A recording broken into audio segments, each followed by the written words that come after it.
So I'm gonna do a very different dish called Muri Ghonto, which is basically a fish head curry Bengali style.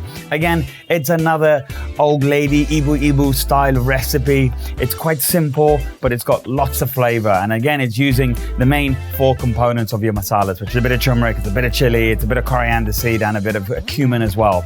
But first of all, what's interesting about this dish is that it's about roasting the rice. And roasting the rice will give you a thickened sauce, and then you can mop it up with your gravy, and it's just lip-smacking fantastic. So first thing, we're gonna add a little bit of mustard oil in here, and then we're gonna fry off our rice.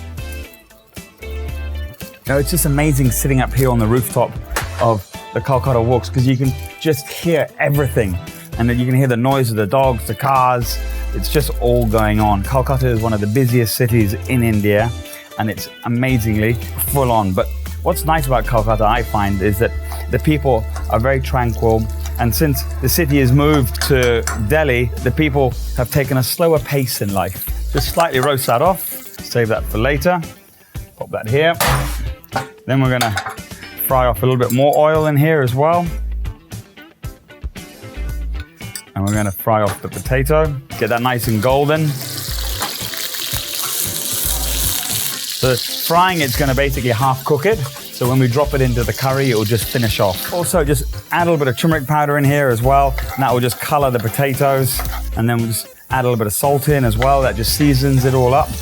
And we fry those potatoes. They're looking nice and golden in here. And then we're gonna drain that off as well. Next thing we're gonna do is we're gonna fry off the fish head. Okay. Again, a little bit more mustard oil.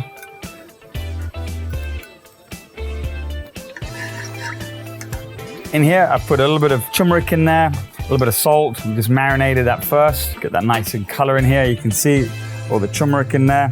And we'll just start to fry that. Give it a nice sear. And we're using the fish head. But if you don't like using fish head, you can also use just normal fish and fillets instead. There are a few moving parts to this dish, so you can actually probably prepare this ahead, and then when you have your guests, you can just put it together and make the sauce. So you're not spending too long stirring up the kitchen. Now we've fried that fish nicely. I'm just going to transfer it into another pan, into here, and save that for later. So since we've got the nice flavor of the fish in here, etc., I'm going to start to temper my spices. So in here, I've got a little bit of chili, I've got a little bit of clove, I've got a little bit of cardamom in here, and of course Indian bay leaf. So we'll pop that in there.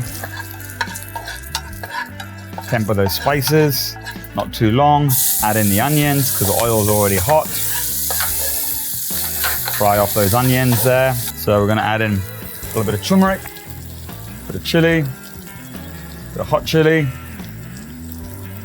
bit of coriander, a bit of cumin. And we're going to mix that through. We're going to add in our ginger garlic paste as well.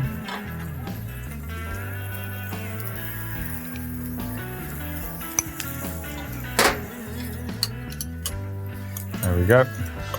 And we just stir that around. And if it's getting a little bit dry, you can always take a little bit of the oil from what you've had before and you can just add that in. No point wasting the oil. So I'm going to add in my fish.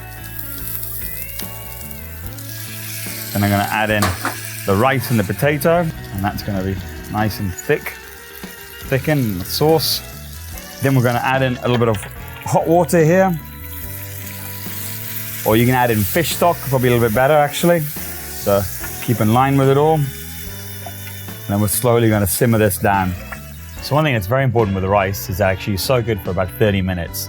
So it just sort of tenderizes, it becomes a bit softer and quicker to cook as well. If you want to leave it for an hour, that's okay as well, because all you're really doing is actually using it as a thickening agent for the sauce. So we're going to add a little bit of salt as well.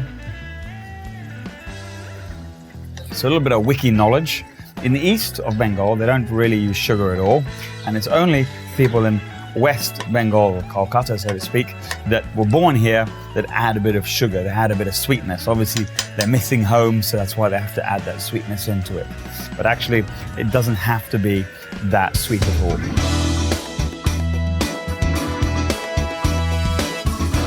So this comes to the end of the dish now. The potatoes are cooked, the rice is cooked. It's almost like a risotto. And now it's about serving it. I'm just going to finish off with a little bit of ghee in there because why not? And just pop that into there, drizzle that over it. There we go. Okay, so let's place this here. Look at that, the rice is perfect. Fish is cooked. There we go. Got a little bit of chili there for the garnish. And here we have our Bengali fish head curry with rice. Let's have a wee taster, see how it is. Our rice is cooked perfectly, the potato is good, and the fish is super succulent.